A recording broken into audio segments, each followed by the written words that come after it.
झालं का?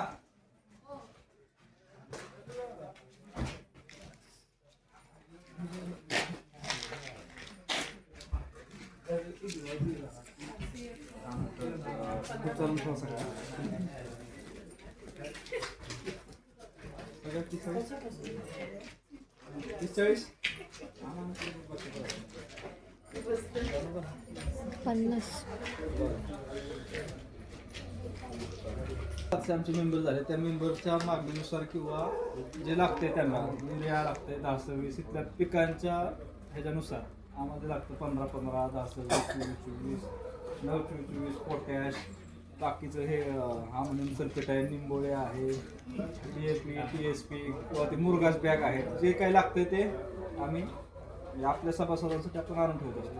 आता हे गोडाऊन वगैरे सगळं आम्ही भाड्याने घेतलेलं आहे.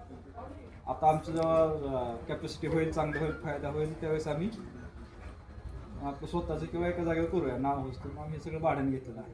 ह्यातनं मग आपल्याला मग 2 मुलांचा पगार निघतो आणि आपल्या ह्या सभासदांना दुसरीकडे जायची गरज नाही पडत. आपण अगोदरच ठरवलं की बाबा 2 एकर आहे, 200 लोकांना 500 बॅगा लागतात, आपण अगोदर ऑर्डर आणून ठेवतो आणि मग ते तुटवडा होत नाही, जास्त किमतीने पण घ्यायची आपल्याला गरज पडत नाही. आपण आपलं असं शेतकऱ्यांचं आपलं तुमच्याकडे आता काय ड्रोन वगैरे चालते काही माहीत नाही, एकदा प्रयोग केला पण काही एवढं जास्त आलं नाही. वैभववाडीत बऱ्यापैकी चांगला आहे, प्लेन जास्त आहे ना बाकीच्यापेक्षा, तुमचं तसं आपण करू शकतो. आमच्या पहिल्या वर्षी ह्या कंपनीचा 1 कोटी टर्नओव्हर होता, दुसऱ्या वर्षी 2, तिसऱ्या वर्षी 3, आता 4 कोटी टर्नओव्हर आहे. ते पशुखाद्य आहे, मका खरेदी आहे, सगळं आहे.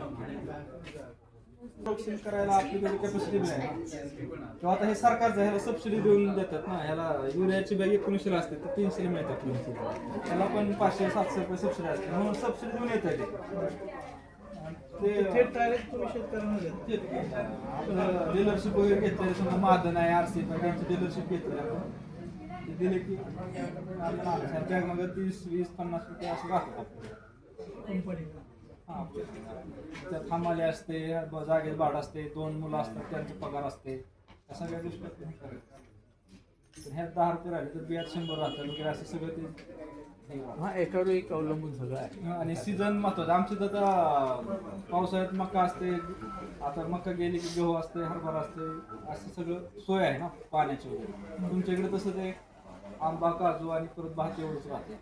ते कंटिन्यू दुधाचं असल्यामुळं दुधाच्या ह्याला पण मका खाद्य वगैरे सगळं लागतं, मुरघास कंटिन्यू इकडं चालू राहते. सीझन असं काही नाही, वर्षभर उन्हाळ्यातच फक्त राहते, पण सगळ्यांना पाण्याची सोय धरणात नारळ पाणी वगैरे, त्यामुळं ह्याला जास्त हे राहते. चहाचं तिथं बघा झालेलं आहे, मग आपण तिथे तुम्हाला सविस्तर आपण द्यायची व्यवस्था करू.